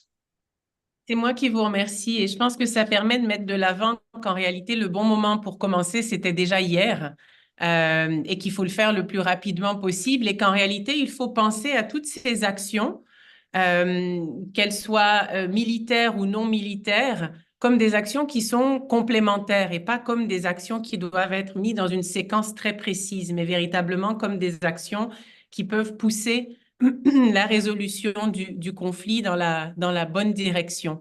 Donc, merci pour ces éléments. Je vois que le sondage pour nous permettre d'évaluer la qualité de nos événements vient d'être mis en ligne devant vous par les collègues de la technique. Je vous invite, s'il vous plaît, à prendre quelques minutes, ce sera pas très long, pour répondre aux questions qui vont nous aider à mieux planifier les prochaines activités. Il nous reste exactement 30 minutes, un petit peu moins que 30 minutes, pour prendre en charge un certain nombre de questions. Et elles sont déjà très nombreuses dans le chat. On m'a aidé à en identifier quelques-unes. Et donc, je vous les partage. Je commence par 4 qui viennent du chat. Et ensuite, si on a encore du temps, je prendrai les mains levées pour ceux qui préfèrent poser la parole en levant la main. Mais n'hésitez pas à mettre vos questions dans le chat. Ça nous permet parfois d'en regrouper certaines et ça permet d'aller plus loin. Je voudrais aussi dire que pour tous ceux qui sortiront de cet atelier en ayant le sentiment que ça n'a pas été assez long, n'hésitez pas à nous écrire directement de façon à ce qu'on voit comment continuer la conversation, y compris de façon bilatérale avec ceux qui le souhaiteront. Alors, les premières questions qui vous sont adressées, il y a la question de l'impact à long terme. Je ne sais pas, étant donné que ce sont des processus relativement récents, s'il existe déjà des données, mais sur l'impact à long terme de ces processus, est-ce qu'on peut faire un bilan de ces processus et de la durabilité des processus de DDRRR? Il y a 2 autres questions qui se recoupent sur la question des leçons, et en particulier les leçons pour le Sahel central. Et je pense que vous serez bien placé pour donner votre avis là-dessus, Monsieur Haïdara, parce que vous avez d'une certaine manière déjà commencé. Mais comment les pays du Sahel central, c'est la question qui a été posée, peuvent s'approprier de ces processus-là et quelles sont les leçons spécifiques qu'ils devraient avoir à l'esprit avant de se lancer dans de tels processus. Il y a également une question, et cette fois davantage pour l'honorable Gebi, sur le type de sécurisation du processus Safe Corridor. Donc, qui sont les acteurs qui sécurisent ou qui apportent de la sécurité dans le cadre de l'opération Safe Corridor? Et finalement, une autre question qui touche davantage aux enfants. Donc, quelle est la place et quel est le sort réservé aux enfants? Je pense que c'est Aliou Gebi qui parlait du fait qu'il y a des gens qui sont nés en fait dans ces mouvements, qui sont nés dans ces mouvements et donc est-ce qu'il y a également un processus qui touche plus spécifiquement aux enfants? Je commence avec ce lot de 4 questions et je me tourne donc pour cette première salve vers Monsieur Gebi et je reviendrai à vous ensuite, Monsieur Haïdara, et on prendra encore une autre salve de 4 ou 5 questions. Over to you, Honorable.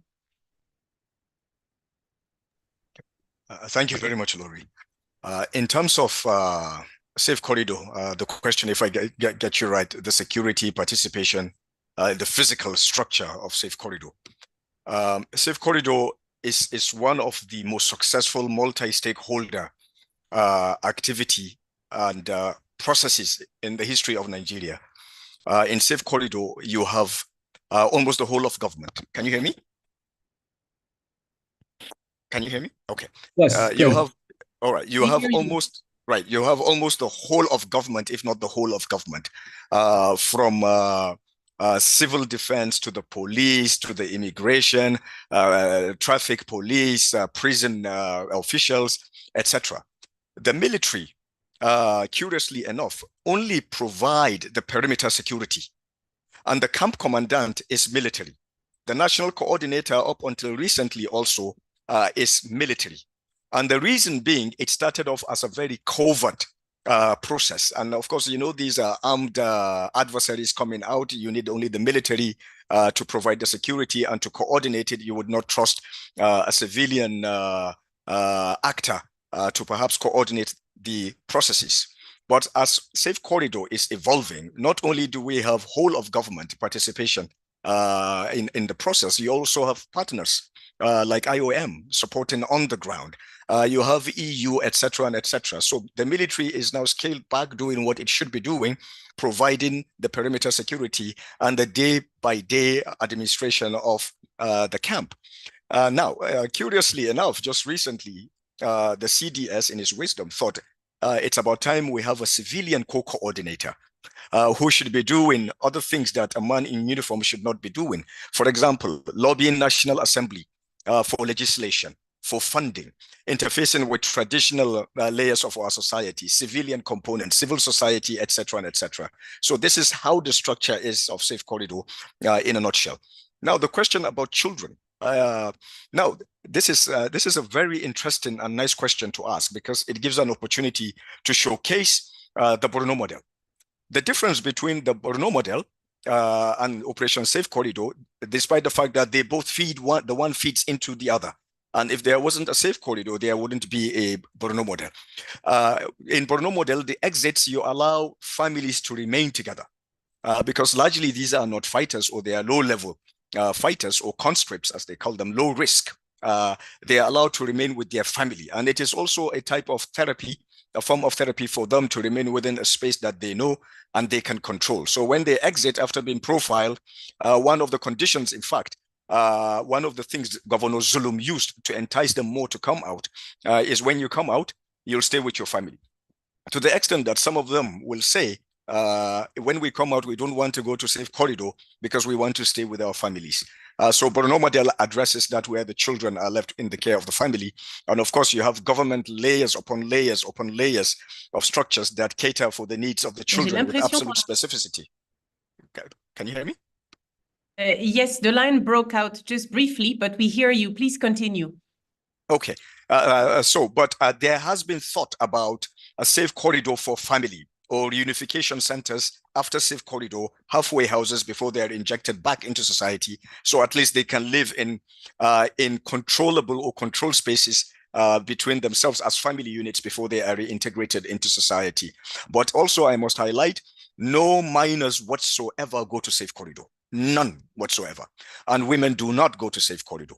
In Borno State, they have 3 or 5 camps, or 4 camps, sorry, and they have different tracks for women who come out with their husbands, etc. However, in Safe Corridor, when the process gets underway, there are spaces created for familial visits, for relatives to come, for people from the community, and so on, all geared towards the rehabilitation before being reinserted back into society after handing over to the relevant state. And it is not only Borno State.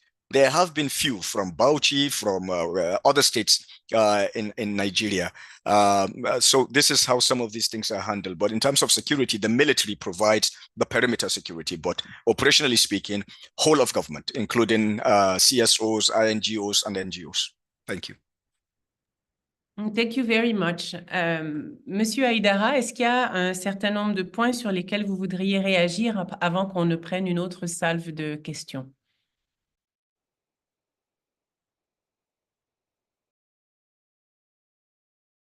Excusez-moi, je suis là, mais on dirait que j'étais pas. Alors, je pense qu'il y a 4 questions qui sont des questions assez pertinentes.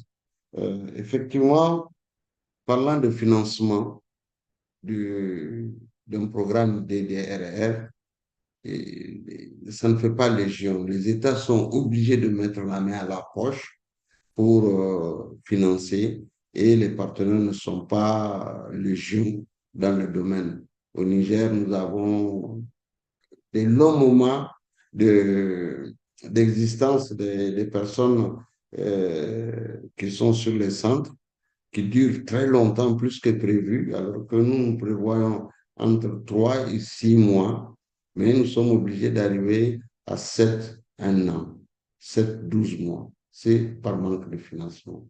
Deuxième aspect, la leçon qu'on tire de la mise en œuvre d'une approche du DDR est que, inévitablement, ça dégarnit.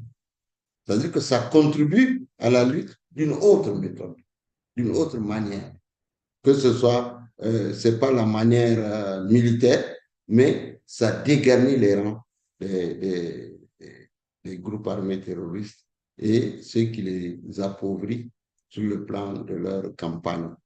Et ça fait gagner la campagne de l'État. Troisième chose, l'impact. L'impact, si les communautés sont associées, l'impact peut paraître grand parce que ça va jouer sur les jeunes qui ne sont pas allés et qui ne vont pas se dire il faut que j'aille dans le groupe armé et que je fasse une reddition volontaire pour qu'on me prenne au sérieux. Non, nous avons fait en sorte que cet aspect-là puisse être pris en charge pour les jeunes qui ne sont pas allés, pour qu'ils soient déjà réintégrés. Donc, ça a apporté des impacts de moyens d'existence pour ces jeunes qui créent leur propre moyen d'existence. Maintenant, le sort réservé aux jeunes, aux enfants, d'abord, il y a des enfants qui sont nés sur les centres de DDR, dans l'approche que nous, on appelle les enfants de la reddition volontaire. Ces enfants sont nés parce que c'est tout un couple qui sont ralliés, les couples qui sont ralliés. Mais il y a également les enfants qui sont des enfants mineurs, qui sont allés sans aucun discernement dans ces groupes.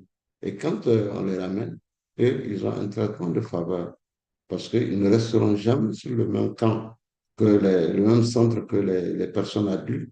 On les met dans les centres de transit et d'orientation pour enfants en attendant qu'on voit où est-ce qu'il faut l'inscrire à l'école et comment le suivre et comment trouver une famille d'accueil pour cet enfant. Et le centre de transit et d'orientation est à Niamey, au moment où le centre de réinsertion est à Goudou-Maria ou à Hamdallaye. Donc, nous voyons le sort qu'on réserve aux enfants non accompagnés. Et les enfants accompagnés sont avec leurs parents et vivent dans les mêmes conditions que ce que leurs parents les ont donné. Et je pense que en matière de mise en œuvre de l'approche déradicalisation, démobilisation, réinsertion, réintégration, j'attends toujours la réponse pour mon troisième R là, que je ne trouve pas. Il faut que les nouveaux candidats à cette approche puissent réellement aller plus vite et mobiliser suffisamment les ressources. Parce qu'il ne sert à rien, quand quelqu'un vous lui promettez que non, vous n'êtes pas en prison, mais vous êtes dans un centre de resocialisation et que le finish est que vous allez être réinséré dans le milieu de votre choix à travers le métier que vous avez choisi en toute liberté et que la personne se voit toujours retenue sur un site, pense qu'il est dans une prison à ciel ouvert.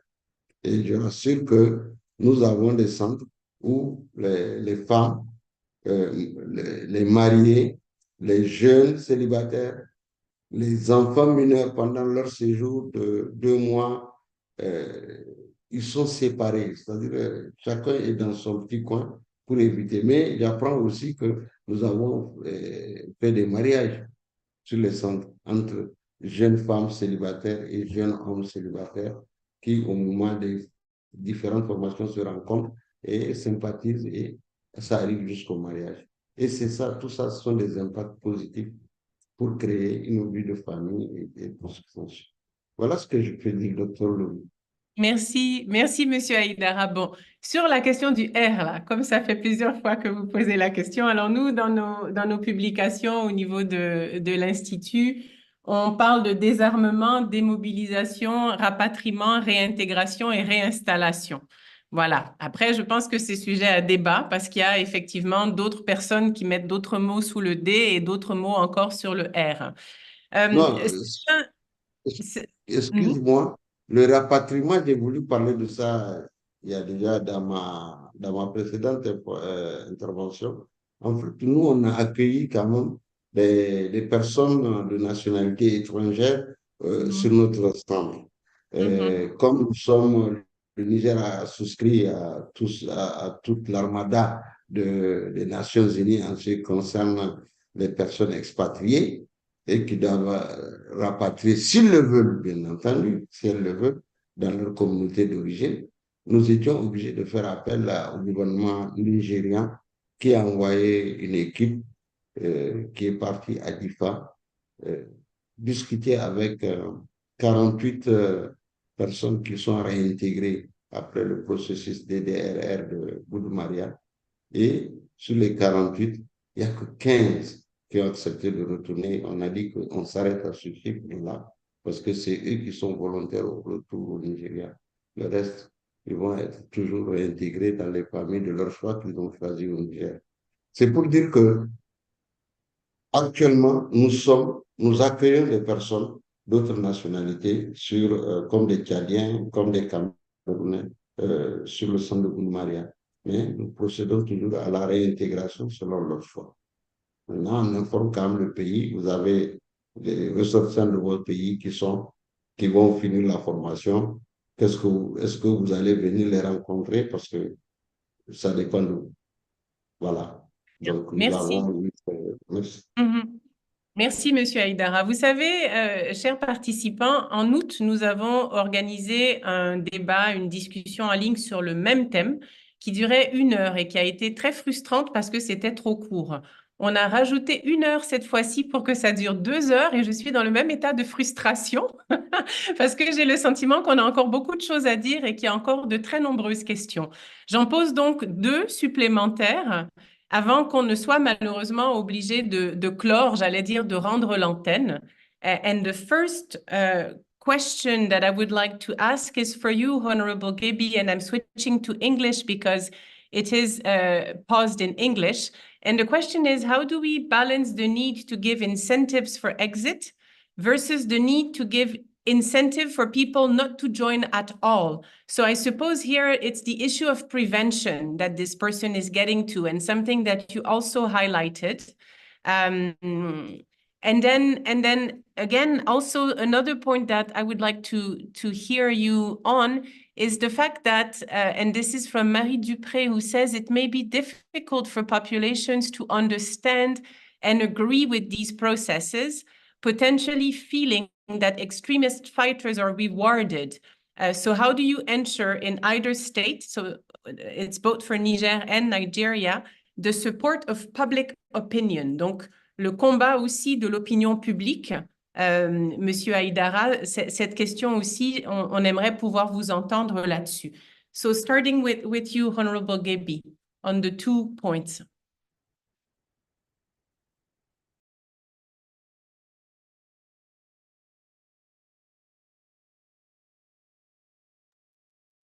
Honorable, the floor is yours on these 2 points. Thank you, Laurie. A short answer, incentive not to join, good governance. It's as simple as that. Governments should not abdicate their responsibilities. Complex answer will be our curriculum. To ensure our curriculum is resilient enough to expose the child to critical thinking and to understand the difference between extreme behaviors. I keep using this same example that I will use today. When I was in primary school, in a government school, on top of every every classroom's blackboard was written, "Apartheid is a crime against humanity." We didn't know what apartheid meant. We didn't know how to spell it, but we grew up knowing it was something evil. So you can start by taking charge of the curriculum at the school level, but there is no going around good governance. So you don't want people to do bad behavior. Good governance. Second question, understanding the processes. It's a very good question. When we meet, for example, Somalia or other states where they are almost 100% homogeneous, we say to them, your conflict is not as complex as our own. So in Nigeria, when there was this problem started, to the rest of Nigeria, it was a northern problem. In northern Nigeria, it was a northeast problem. In northeast Nigeria, it was a Borno problem. In Borno State, it was a Kanuri problem. So we tend to contextualize threats that microzone them down nearly almost to the family level. So building consensus in our system, even within the uniform system, military intelligence was very, very difficult for people to understand the need. Where we failed, I think, in the beginning it was so covert, so insulated that people did not understand the DNA of this enemy. And when you have a Kanuri problem and it is a Kanuri man speaking about the solution, an Igbo man will say, of course, now them, is their people, they are the ones creating the problem and they are the ones saying they want to solve the problem, kind of like the Fulani problem in the Northwest. So I agree, you need to build consensus inside your own systems, inside your countries, inside your different ethnic groups for them to understand this is a national problem and it must have a national solution. Thank you. Thank you so much. Monsieur Haïdara, vous avez 2 petites minutes également pour prendre en charge l'une ou l'autre des questions qui a été mise sur la table, sur la question du risque peut-être, parce que je sais que c'est une problématique qui s'est posée au Niger, le risque que ces programmes soient vus comme des programmes qui récompensent potentiellement les extrémistes et pas ceux qui n'ont pas pris les armes, par exemple. Est-ce que vous pouvez nous dire comment cette dimension a été gérée au Niger? Ça a été géré au cours de la sous-région, parce que c'était au forum des gouverneurs de Maiduguri que la suggestion a été faite pour éviter de faire de la frustration entre les communautés qui ne sont pas allées vers Boko Haram et celles qui sont parties vers Boko Haram. Au début, on avait vu grand au niveau de Maiduguri. La recommandation disait un terroriste pour 10 habitants non violents. Ce qui compense, c'est-à-dire que si vous avez 10, ça fait 100. C'est un peu... c'est très, très grand comme objectif qu'on était obligé de ramener cela à une personne en réduction volontaire pour 3 jeunes non partant sur les Boko Haram. Et ceci a beaucoup contribué à pacifier la zone. Mais mieux, ce qui a été très, très, très nécessaire dans l'acceptation de la population de cette justice transitionnelle étaient les mesures d'accompagnement qui ont suivi, notamment à travers l'approche, l'initiative de stabilisation accélérée dans les zones affectées par la crise.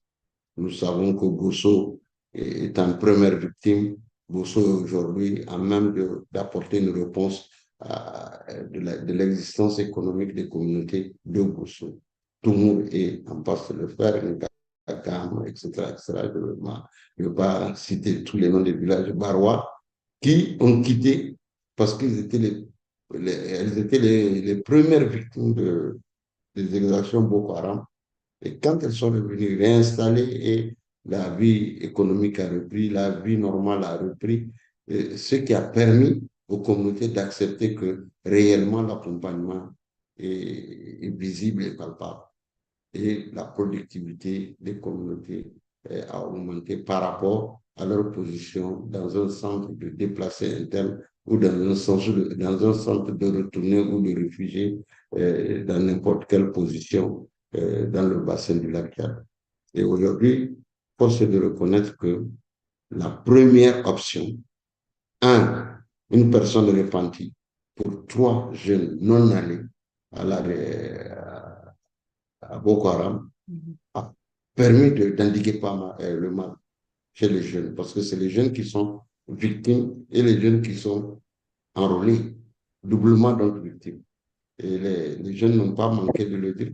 Il y a des associations de jeunes et surtout l'association des femmes qui ont vite élevé la voix pour dire nous n'allons pas nous laisser faire, il faut que nous ayons notre paix par rapport à cette situation d'insécurité. Voilà ce que je peux dire sur ça. Merci beaucoup. Alors, il nous reste très exactement 4 minutes, c'est-à-dire que Thomas, vous avez 2 minutes pour vos remarques de clôture et je vais faire la même chose en 2 minutes. Donc, je vous laisse commencer, Thomas. Merci Lauriane. Merci infiniment pour me donner la parole et merci même aussi à notre collègue Haïdara et honorable Gébi. J'ai probablement 3 points à faire. Le premier point, c'est l'importance en ce qui se concerne to promote coherent, well-coordinated, complementary approaches to ensure the effective implementation of interventions. There, I think it's clear that our colleagues placed at the top of everything national ownership.